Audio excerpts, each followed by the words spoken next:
ఉద్యోగ అవకాశాలు సృష్టించే 35 సంస్థలతో ప్రభుత్వం ఒప్పందం కుదుర్చుకోవడం చూస్తుంటే ప్రభుత్వంపై పారిశ్రామికవేత్తల్లో అలాగే ఎన్డీఏ కూటమి పైన అలాగే గౌరవ ముఖ్యమంత్రి వర్యుల పైన లోకేష్ అన్న పైన విశ్వాసం ఎలా ఉందో తేటతెల్లమైంది.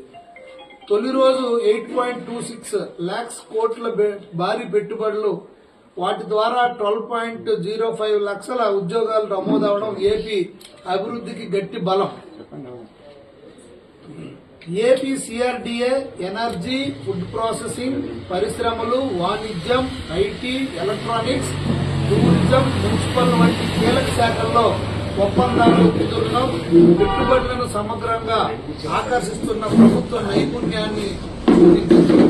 ఆంధ్రప్రదేశ్ ని పెట్టుబడుల హబ్ మార్చేందుకు సీఎం చంద్రబాబు, మంత్రి లోకేష్ గారు వ్యూహాత్మకంగా చేసిన కృషికి ఈ సదస్సు ప్రతిఫలంగా నిలిచింది.